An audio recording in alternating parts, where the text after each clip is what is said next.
Estamos de volta com o Espaço Comunitário, hoje num bate-papo com Flávio Itajubá, idealizador do projeto Cultura na Kombi. Itajubá, a gente terminou o primeiro bloco falando um pouquinho dos objetivos, né, do Cultura na Kombi. E quais são as ações, quais são as atividades envolvidas pelo projeto hoje? Então, só fazer uma ponte, né? Há um tempo atrás a gente ganhou um prêmio do Volkswagen na comunidade.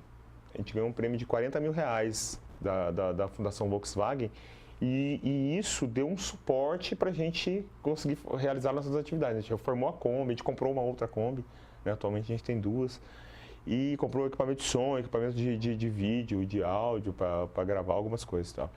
E com isso a gente já teve mais ativo, né? Quando a gente ganhou esse prêmio da Volks, a gente deu uma bombada na nossa atividade da praça, né? da rodoviária velha, tudo. E aí, por N motivos, a gente teve que se deslocar para outro espaço. E atualmente a gente consegue desenvolver, além de atividades, por exemplo, em parceria com o SESC, né? Aqui em Taubaté, a gente sempre está dando oficina lá. E atualmente eu ministro oficinas de confecção de tambor e toque de maracatu pela Fundação Cultural de Paraibuna, né? E a gente tem a nossa oficina de maracatu, que é toda sexta-feira, lá na quadra da Escola de Samba do Parque Aeroporto, a partir das 8 horas da noite, que é tudo oficina gratuita, é só chegar e não precisa ter instrumento, nada, nem prática no toque do tambor. A gente passa desde como segurar na baqueta, como posicionar o tambor, fala sobre a história do maracatu também, não é só o toque, né? Durante entre um intervalo entre uma toada e outra, a gente para e fala sobre a história daquela toada que a gente acabou de tocar, a história da nação de maracatu que a gente aprendeu com os mestres algum tempo atrás, né? E sempre a gente está procurando fazer outras atividades, né? Como o bagageiro da nossa Kombi vira uma tela de projeção, então dá para fazer uma sessão de cinema, né? A gente já fez algumas sessões aqui em Taubaté, no albergue, aqui de Taubaté, em parceria com o Instituto Mazzaropi. A gente passou um filme do Mazzaropi, foi muito legal essa atividade. Um coletivo Horizontes, né, que fala sobre a luta da comunidade LGBT. A gente passou um filme falando sobre isso uma vez lá no estacionamento do Taubaté Shopping. Então, a gente está sempre procurando fazer intervenções, né? Já passamos filmes também na comunidade Catuçaba. Então, estamos aí batalhando. Aonde pinta uma brecha, a gente está entrando. Aonde a Kombi chegar, a gente vai fazer a atividade. E pelo que você listou, assim, é um número bem diversificado, né, de atividades. Qual que é o processo de escolha das atividades? Vocês conversam coletivamente, assim, ou alguém chega com uma sugestão e o pessoal abraça? Como que funciona? Então, aí depende, né? Porque, tipo assim, como eu comentei com você, uma atividade no SESC, por exemplo, a gente já deu oficina desde toque de maracatu, confecção de tambor, até de pipa, de fazer pipa, entendeu? De soltar peão, são brincadeiras tradicionais que vão se perdendo hoje em dia com esse mundo tecnológico que a gente está vivendo cada vez mais avançado, né? Dessa forma. Avançado ou regredindo, depende do ponto de vista, né? Fica a reflexão, né? Então, varia de acordo com a demanda, né? Há um tempo atrás a gente fez, em parceria com as oficinas culturais Altino e Bondesan, que infelizmente encerraram as atividades, né? Por conta do programa cultural do governo do estado, a Altino e de São José, a gente foi para Queluz, a gente foi para Areias e desenvolveu oficina, que a gente chamou de Expedições Vale Paraibanas. A gente ia lá, passava um filme, fazia uma atividade de stencil, por exemplo. Né, você chega numa comunidade pequena, uma cidade pequena, onde talvez a pessoa que está na praça ali nunca tinha tido contato com uma arte urbana, por exemplo, como é a arte do stencil, e você mostra para ela que com estilete e um pedaço de papel você consegue fazer uma matriz e reproduzir aquilo várias vezes, pintando uma marca que você imagina, por exemplo. Então, tudo varia de acordo com a demanda, a gente traz para o coletivo, e se a gente não tem no nosso meio ali alguém que já domine alguma técnica para fazer alguma atividade, a gente busca uma pessoa próxima para poder resolver isso. Como a gente já fez uma vez no Sesc São José dos Campos, uma oficina de discotecagem com DJ Dedé 3D, né? E, meu, foi muito legal, desde DJs da década de 80, assim, foram fazer, e até DJs mais atuais que nunca tinham operado as picapes, né, só o CDJ, ter esse primeiro contato com o vinil. Então foi muito interessante tudo isso. Isso mostra que cultura não tem limite, né? Você não pode restringir a uma... O limite à cultura está dentro da nossa cabeça. A partir do momento que você quebra, tira, a gente chama de tapa, né? Que é aquele aparelho que usa no cavalo para ele não empacar. Você tira isso do lado do seu rosto, você consegue abrir os horizontes, enxergar e fazer N coisas que talvez você nunca achou que você fosse capaz de fazer isso. Realmente. A Nathalie fez uma outra matéria que tem bastante a ver com a proposta de vocês. Vamos acompanhar também. Prédios cada vez mais altos, calçadas cada vez mais cheias e ruas sempre largas e lotadas de carros. Afinal, a cidade é para quem? Muitas vezes, com a correria do dia a dia, deixamos de lado o sentimento de pertencimento e a percepção do que a cidade tem a oferecer. No entanto, grupos e iniciativas socioculturais convidam cada vez mais as pessoas a interagirem com os espaços públicos. É fundamental que ocorra essa conexão entre as pessoas que estão usando esse espaço para que elas possam desenvolver um sentimento de pertencimento para com o espaço público. Porque a partir do momento que ela interage, que ela sente que ela faz parte desse espaço público, ela começa a cuidar, ela começa a se apropriar desse espaço. E a partir daí ela começa a desenvolver atividades que até então o espaço estava abandonado.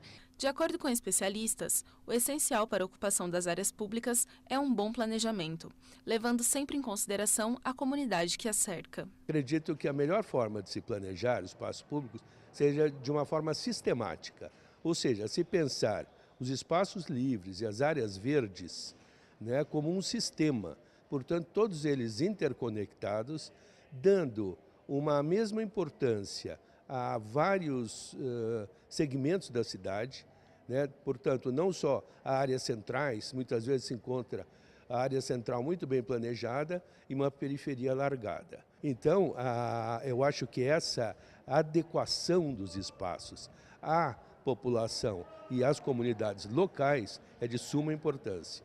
É por meio da interação entre a cidade e a população que as ocupações ganham maior visibilidade e voltam a encher as praças e as ruas, trazendo à tona a verdadeira função dos espaços compartilhados. Ele é um espaço social de convívio, onde as pessoas existem as trocas, existe o aprendizado e a troca cultural, artística. Eu acho que é nessa questão que o espaço público ele pode valorizar essa troca social que ocorre dentro da cidade. E você, cara? Qual que é a sua opinião, seu ponto de vista sobre esse tema? Que legal essa matéria que a Anne, a gente estudou junto na Faculdade de Arquitetura, né? E o Plínio foi meu professor. Então, a gente está dialogando sobre a mesma coisa, apesar de cada um estar num lado, a gente está agindo, né, com o mesmo pensamento. Com questão a isso, tem um exemplo muito interessante que é a comunidade do São Guido, onde eu dou aula em Paraibuna. Quando a gente chegou lá, no lugar onde a gente começou a desenvolver as atividades, funcionava um ponto de venda de drogas. Né? E hoje em dia,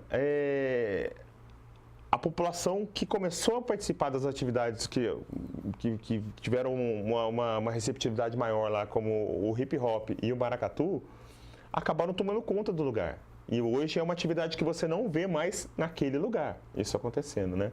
E quando eu comecei a desenvolver, você via a criançada meio que ressabiada, porque não conhecia, né? Você tá levando uma cultura que é alheia, que é a cultura que já existe ali, né? A cultura do futebol, a cultura da pipa, né? O maracatu de baque virado não fazia parte da comunidade. E quando a gente começou a ensinar a fazer tambor, eles começaram a entender que a gente estava ensinando como envergar uma madeira, como esticar uma corda para tensionar o couro e aquilo vibrar e produzir som, né? Foram 6 meses de curso, onde a transformação social foi nítida, foi aparecendo de uma forma muito explícita e aquilo foi crescendo. E hoje em dia a gente trabalha a diversidade de gênero, né, fala com questões raciais, questões religiosas, né? A gente procura dizer que o cara do candomblé toca junto com a pessoa que é evangélica e todos se respeitam e no final todo mundo se abraça e todo mundo troca energia de forma muito positiva. Eu tive um depoimento de uma mãe falando o comportamento dos 2 filhos que tocam no maracatu dentro de casa.